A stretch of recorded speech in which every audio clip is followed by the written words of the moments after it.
One of the biggest challenges we all face is getting along with people because everyone is different. We have different personalities, different temperaments. We come from different backgrounds. When somebody doesn't agree with us or they do something we don't like, it's easy to get in conflict with them, argue, try to straighten them out, prove our point. Before long, we're at odds, mad at each other, living offended. There's stress, tension in the home. What's happened? We've allowed strife in. Strife is a spirit just like peace is a spirit.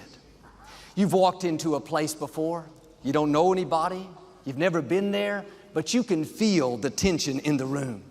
In the atmosphere, there's stress, discord. Nobody said anything, but you know something is not right. That's the spirit of strife. If we would see it as the destructive force that it is, we would be more careful about allowing it in our lives.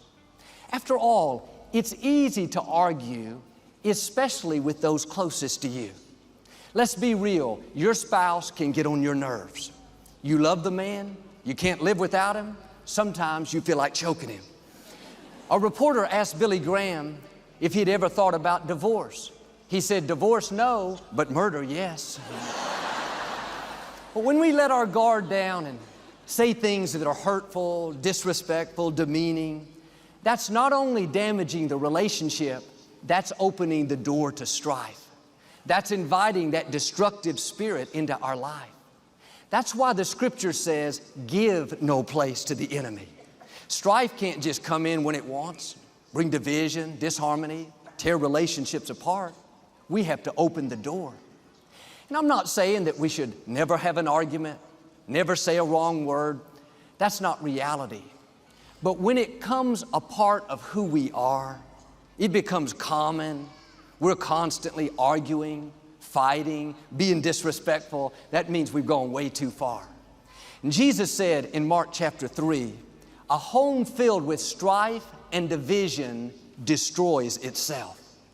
If you allow the spirit of strife in, it'll tear apart relationships, tear apart your marriage, your family. I've seen lifelong friendships destroyed over one disagreement. That's strife doing what it does best. Well, you said, Joel, I wouldn't get so upset if my coworker wouldn't be disrespectful to me. I wouldn't argue if my spouse wouldn't push my buttons. That's why we fight all the time. No, you have to be the bigger person. Just because somebody is doing wrong doesn't mean you have to engage. That's the spirit of strife baiting you, saying, come on, let me in, argue, fight, be disrespectful. Don't take the bait. It takes a mature person to overlook an offense and say, no, I'm not taking that bait.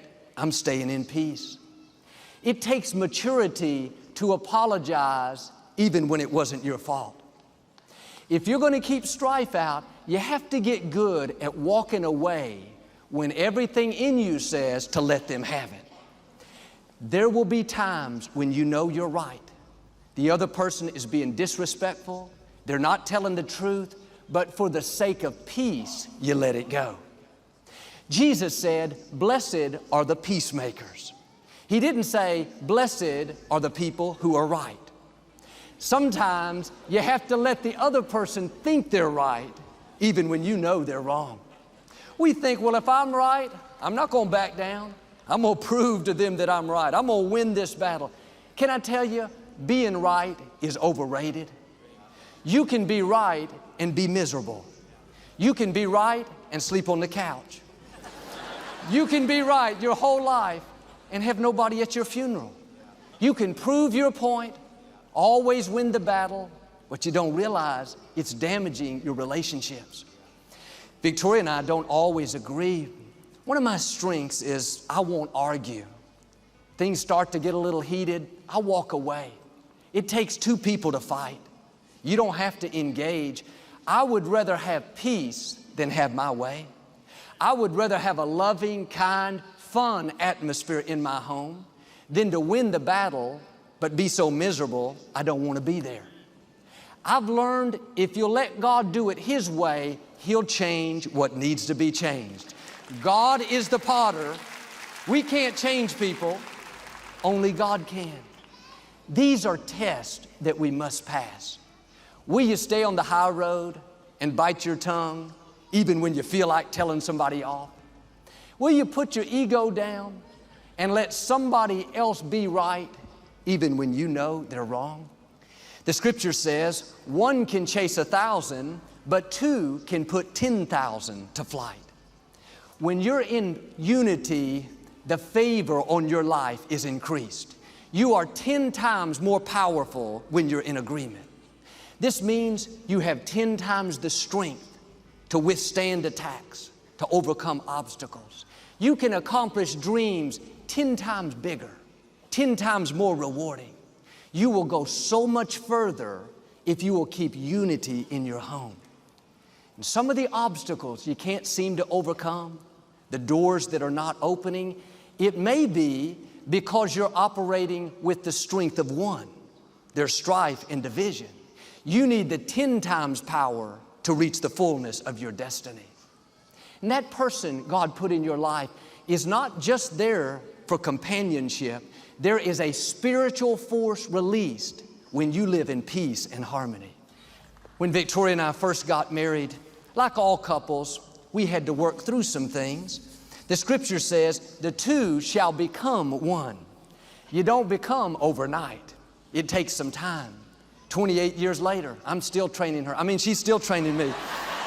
But we made a decision early on in our relationship that we were going to keep strife out of our home. It didn't happen automatically. We're two different people, have two different ways of doing things. We had to grow together, make allowances, overlook some things. Had we not stayed on the offensive and worked to keep strife out, not only would we not still be together, but we wouldn't be where we are. When we were believing for this place, the former Compact Center, it was going to take more than just my faith. I needed that 10 times power. This dream was so big, the only way it could be accomplished is for somebody else to come into agreement. It says in Psalms, where there's unity, there is a commanded blessing on your life. That's when you'll accomplish things that you could not accomplish on your own. If we realized what we were giving up by allowing all these petty things to tear us apart, strife, discord, being at odds with each other, if we really saw how that was holding us back, we would work overtime to keep peace in our life. God has big things in your future, but it's going to take more than just your faith. You're going to need the 10 times power that comes from having unity in your home. Think about what your children can accomplish when you are in agreement with your spouse. 10 times the influence, 10 times creativity, 10 times the power. This is one of the things that holds us back. It's not our lack of talent, education, the background we come from. It's the fact that we're operating on 1/10 the power. What would happen if you would draw the line in the sand and say, that's it. From this day forward, I'm keeping strife out of my life. No more arguing, no more petty fights, no more saying disrespectful things. I'm staying on the high road. I'm not allowing division, discord, tension in my home. I'm going to be a peacemaker. When you do that, God will release the 10 times power, favor, increase, blessing like you've never seen. Well, Joel, if I don't stand up for myself, if I don't tell people what I think, that's going to make me look weak. It's just the opposite. When you go the extra mile to keep strife out of your home, that's not being weak, that's a sign of strength. The most mature person is the one that walks away from the argument. The most mature person is not always the one that's right. It's the one that keeps the peace. And you know what arguing and having to be right really boils down to? Pride. I'm not going to let them get the best of me. You have to put your ego down and say, I'd rather have peace in my life. I would rather have the 10 times blessing than just being right. This couple I know had been trying to have a baby for many years with no success. The lady took the infertility treatments. They were praying, believing, doing everything they could, but still no child. One day the man was flying home from India. He's a minister. He'd been over there teaching the people. He was very discouraged, sitting on the flight all alone. He said under his breath, God, it's not fair. I'm over here doing what you've asked me to do. Why won't you give us a baby? God, I don't understand why we can't have a child. God said something back to him, not out loud, but in his spirit. He said, son, you're not going to have a baby until you start treating your wife better. And he was a good man. He loved the Lord. When you see him out in public, they seemed as happy as can be. But deep down, he knew he wasn't treating his wife the way he should be. It wasn't anything big, just little things. He had become disrespectful, saying things that he knew he shouldn't say, become argumentative, where he used to overlook things, let it go, now he'd keep it stirred up.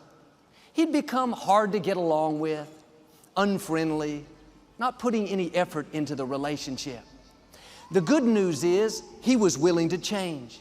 He took it to heart. He made the adjustments. A couple of years later, his wife gave birth to a beautiful baby daughter. Maybe like my friend, you know you're not being your best in this area. You've drifted down the wrong path. God is not here to condemn us, to make us feel bad about ourselves, but He will convict us and challenge us to come up higher. Condemnation pushes us down. Conviction is there to push us up. But we have to do like my friend and say, okay, I'm willing to change. I can make some adjustments. Now don't sit here and think, boy, I wish my husband would have come today. He really needs this. No, God has the right people here. Don't ask how God can change somebody else. Look inside and say, God, how can I change?